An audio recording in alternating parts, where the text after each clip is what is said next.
Today we will be talking about some of our nation's most powerful speeches. Delivered during our nation's toughest times, they created an everlasting impact on our country's culture. Not everybody believed in their meaning, but they still changed our country for the better.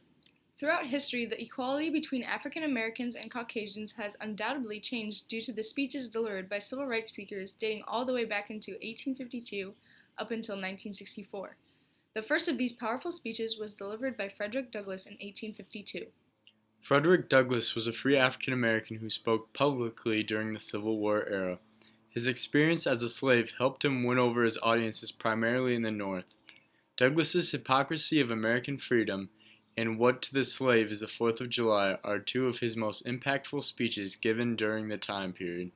Frederick Douglass starts out his speech by asking questions. One of them is, are the great principles of political freedom and natural justice embodied in that Declaration of Independence extended to us? In the Declaration of Independence it is stated, we hold these truths to be self-evident, that all men are created equal, that they are endowed by their Creator with certain unalienable rights, that among these are life, liberty, and the pursuit of happiness. He is implying that these rights are not being extended to African Americans. When this country was created, it was meant to be a place where everyone could be free and have the same rights. Frederick Douglass believes these rights have been taken away from African Americans and change is needed. Douglass next compares the United States of America to the nation of Babylon. He says, and let me warn you, that it is dangerous to copy the example of a nation whose crimes, towering up to heaven, were thrown down by the breath of the Almighty, burying that nation in irrecoverable ruin.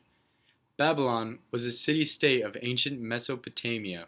It had many crimes that led to its eventual downfall. Douglass is foreshadowing the downfall of the United States. If the United States keeps discrimination, then the country will be unstable and collapse. This is one of his most famous lines because it shows the people what could happen to the United States because of this blasphemy.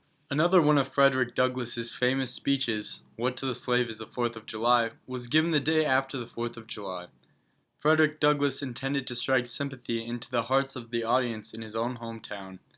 His objective was to describe the 4th of July to the slave owners and citizens who were not African American in terms they understood. It is the birthday of your national independence and of your political freedom. It does not recognize the non-colored and the colored as a united people. Then he twisted it to show what it meant to those who were not free Americans. Douglass reaches into forbidden depths to find the cold, hard truth on what it really meant to be a slave on the 4th of July. In his speech, Douglass describes the corruption of their own court system. The fugitive slave law makes mercy to them a crime and bribes the judge who tries them. An American judge gets $10 for every victim he consigns to slavery and 5 when he fails to do so. Douglass's speech was intended to bring awareness to the ironies within the principles of America. Mary Church Terrell was one of the first African American women to earn a college degree and became known as a national activist for civil rights and suffrage. In her speech, The Progress of Colored Women, she acknowledges that the intellectual progress of colored women has been marvelous. So great has been their thirst for knowledge and so Herculean their efforts to acquire it that there are few colleges, universities, high and normal schools in the North, East, and West from which colored girls have not graduated with honor. Mary Terrell is stating that although equality has not been reached, African American women have been working hard at their studies. They have proven to be able to graduate from college with honor, which is showing that the Caucasians that they can compete with them. Colored women can be smart, studious, and beneficial. They are slowly but surely making their way up to the heights, wherever they can be scaled. In spite of handicaps and discouragements, they are not losing heart. In a variety of ways, they are rendering valiant service to the race. Lifting as they climb, onward and upward they go struggling and striving, and hoping that the buds and blossoms of their desires may burst into glorious fruition ere long. Seeking no favors because of their color, nor charity because of their needs, they knock at the door of justice and ask for an equal chance. Ending her speech, she assures her audience that colored women are making very rapid progress and that they will one day gain their equality. Mary Church Terrell was an African American woman who insisted that things were only getting worse in the United States when it came to the rights of specifically African Americans. In her speech, What It Means to Be Colored in Capital of the U.S., she believes that any other type of colored American citizen is treated much better than African Americans. Terrell boldly states Indians, Chinamen, Filipinos, Japanese, and representatives of any other dark race can find hotel accommodations if they can pay for them. The colored man alone is thrust out of the hotels of the national capital like a leper. Terrell's style is very individualistic because it is very straightforward and powerful with its words. Terrell attacks European Americans fearlessly by accusing the hospitality of D.C. For 15 years, I have resided in Washington, and while it was far from being a paradise for colored people when I first touched these shores, it has been doing its level best ever since to make conditions for us intolerable. It is the kind of rage that backs up Terrell's fearless quest for civil equality. Later in her speech, Terrell emphasizes on the lack of humanity shown by specifically European Americans and applies it to every aspect of a person's life back then, including their living conditions, legal position, religion, occupation, and education. In the beginning of her speech, In Union There is Strength, Mary Terrell compares the unification of colored women to the Republic of the United States. It did not take long for men to learn that by combining their strength, a greater amount of work could be accomplished with less effort in shorter time. Upon this principle of union, governments have been founded and states built. Our own republic teaches the same lesson. Force a single one of the states of the United States to stand alone, and it becomes insignificant, feeble, and prey to the rapacity of every petty power seeking to enlarge its territory and increase its wealth. But form a republic of the United States, and it becomes one of the great nations of the earth, strong in its might. Acting upon this principle of concentration and union have the colored women of the United States banded themselves together to fulfill a mission in which they feel peculiarly adapted and especially called. We have become national because from the Atlantic to the Pacific, from Maine to the Gulf, we wish to set in motion influences that shall stop the ravages made by practices that sap our strength and preclude the possibility of advancement which under other circumstances could easily be made. But 30 years ago, we have advanced so far in the realm of knowledge and letters as to have produced scholars and authors of repute. Though penniless as a race a short while ago, we have among us today a few men of wealth and multitudes who own their homes and make comfortable livings. We therefore challenge any other race to present a record more credible and show a progress more wonderful than that made by the ex-slaves of the United States, and that too in the face of prejudice, proscription, and persecution, against which no other people has ever had to contend in the history of the world. Terrell believes progress has been made by the colored folk in America, and they strive to become equally as powerful and knowledgeable as every other person in this country. The next speaker, W.E.B. Du Bois, is an African-American male who is most commonly known for his disagreement with Booker T. Washington. In their arguments, Du Bois thought that African Americans needed to demand equality in the workforce now, rather than work their way up. Du Bois reached for equality now instead of later. In one of W.E.B. Du Bois' most famous speeches, Training Negroes for Social Power, Du Bois says, "The Negro problem, it has often been said, is largely a problem of ignorance, not simply of illiteracy, but a deeper ignorance of the world and its ways, of the thought and experience of men, an ignorance of self and the possibilities of human souls." Du Bois starts out his speech by criticizing the non-African world.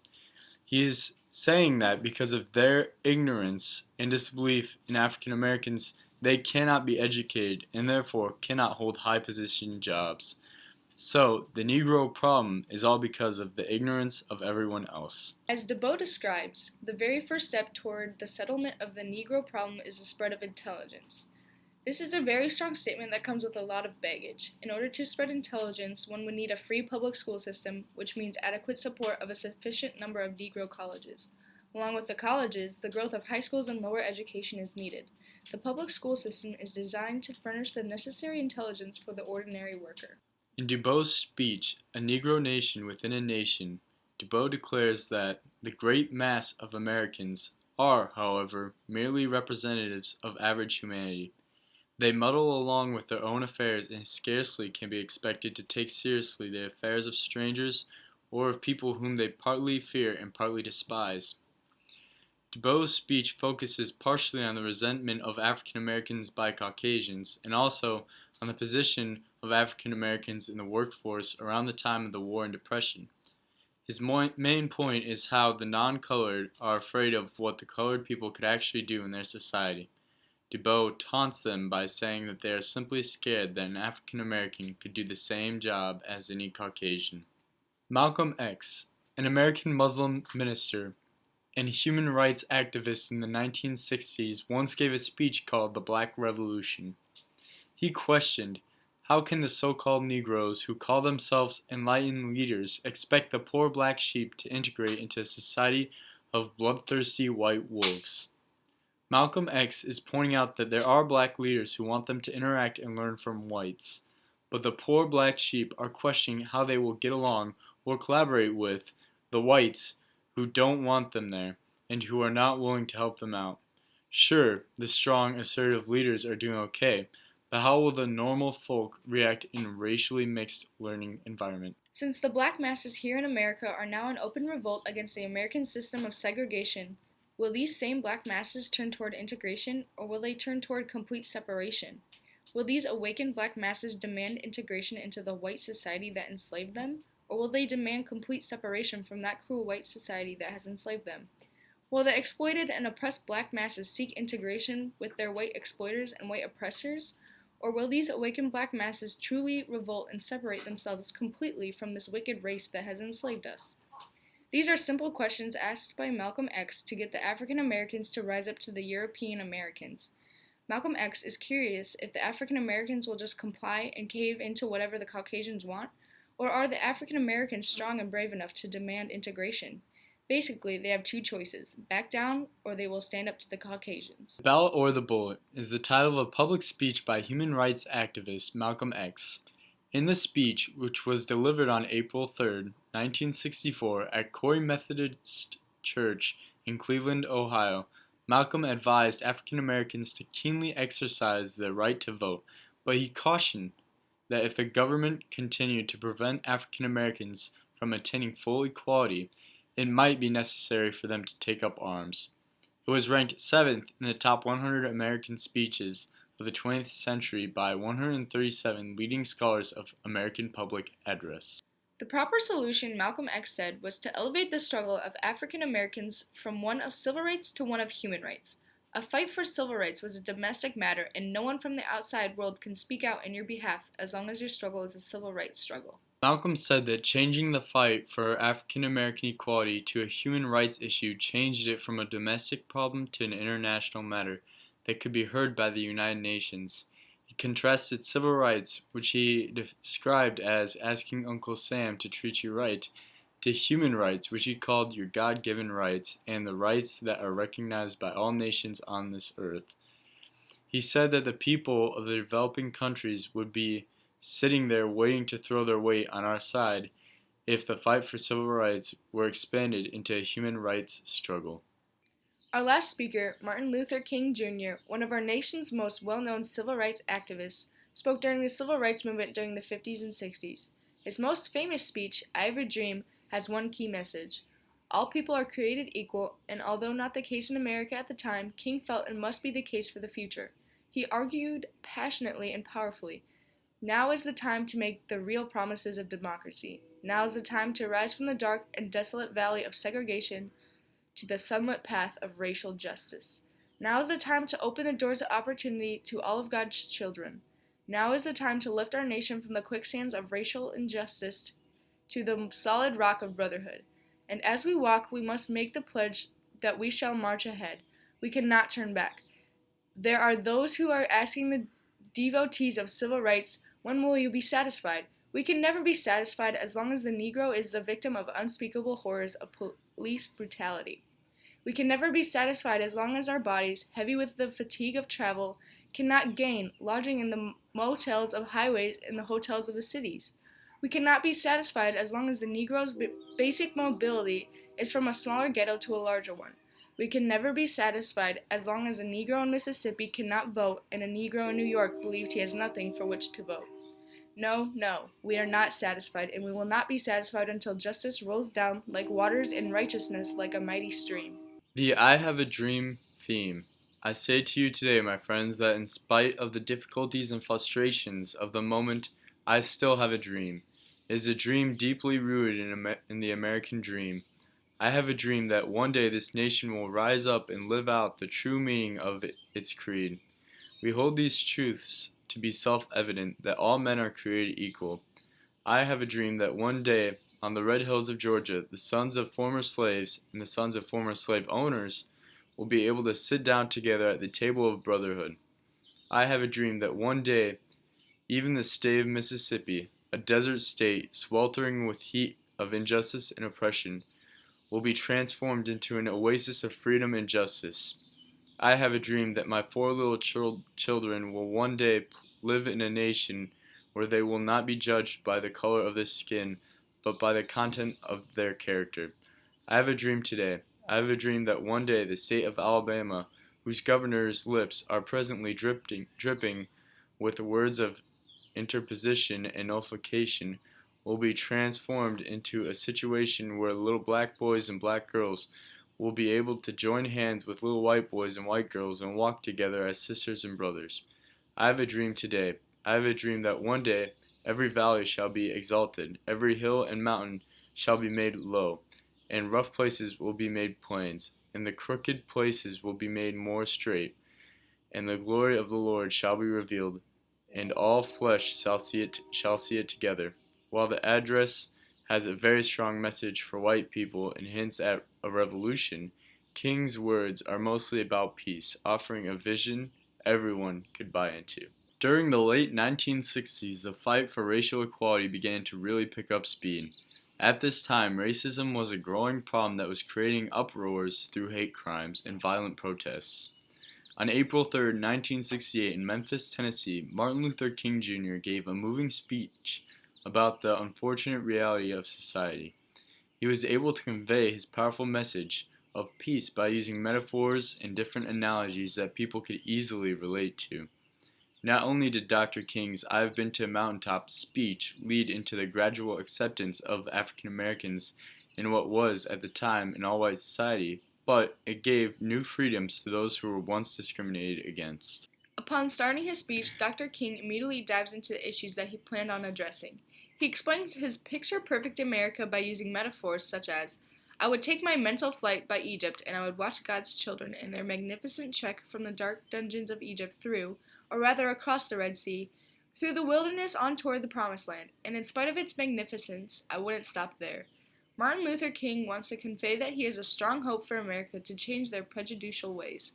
He believes that with the help of everyone in their local communities, we can all come together to obtain equality for people of all races. The speech is effective in the sense that Dr. King was able to grab the audience's attention by using everyday scenarios as well as in-depth metaphors in order to get his message across. His powerful words led to an increase of freedoms for the African American community and tolerance for all Americans. Dr. King's outstanding public speaking ability and nonviolent persona has influenced the U.S. to celebrate the differences in humanity. Frederick Douglass's speeches that were aimed towards freeing African American slaves led to the Emancipation Proclamation brought by Abraham Lincoln. Mary Church Terrell gave a voice to African American women when there was previously none. W.E.B. Du Bois strived for African American equality starting in the workforce. Malcolm X transformed the civil rights issue into a human rights issue, which brought in support from other nations wishing to see equality in America. Lastly, due to Martin Luther King Jr.'s efforts, the Civil Rights Act of '64 was passed. This act is a landmark piece of civil rights legislation in the United States that outlawed discrimination based on race, color, religion, sex, or national origin. Due to the efforts of these amazing men and women, people of all races are able to live together as equals today.